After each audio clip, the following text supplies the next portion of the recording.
12 लाख रुपए की इनकम पर अब नहीं लगेगा कोई टैक्स। क्या सच में ऐसा हो सकता है? ये जानने के लिए इस वीडियो को आप पूरा देखिए।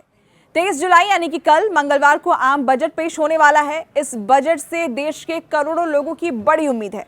खासकर मोदी सरकार के तीसरी बार सत्ता में आने के बाद गरीब और किसान से लेकर आम आदमी तक ये उम्मीद जाहिर कर रहा है कि उन्हें बजट में कोई बड़ी सौगात मिल सकती है। खासकर टैक्स पेयर्स सरकार से आयकर में बड़ी छूट चाहते हैं। फिलहाल 7 लाख तक की आय पर कोई टैक्स नहीं लगता है और संभावना है कि सरकार इसे और बढ़ा दे। इस बीच शेयर बाजार के दिग्गज निवेशक ने सरकार से 12 लाख रुपए तक की इनकम को टैक्स फ्री करने की मांग की है। Brokerage firm Motilal Oswal group के चेयरमैन रामदेव अग्रवाल ने सरकार को दरअसल ये सुझाव दिया है। उन्होंने कहा कि हमें करदाताओं को ये राहत देनी चाहिए ताकि उनके पास ज्यादा पैसा हो तो वो उपभोग यानी खर्च करने के लिए प्रोत्साहित हो सकते हैं।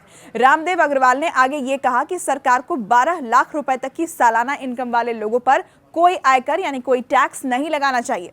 CNBC TV 18 के साथ एक खास इंटरव्यू में उन्होंने बताया कि देश में डिमांड और खपत को बढ़ाने के लिए ये कदम उठाने की बहुत ज्यादा इस वक्त जरूरत है। रामदेव अग्रवाल की माने तो टैक्स पेयर्स के हाथों में ज्यादा पैसा होने से खपत में बढ़ोतरी होगी और इससे देश की अर्थव्यवस्था को और भी ज्यादा मजबूती मिलेगी। रामदेव अग्रवाल ने कहा कि बजट में इस बात पर खास ध्यान देने की जरूरत नहीं होनी चाहिए कि शेयर बाजार उम्मीद क्या कर रहा है। उन्होंने कहा कि आप बाजारों के लिए बजट नहीं बना सकते, आपको इसे देश के लिए जो अच्छा है उसके साथ चलाना होगा।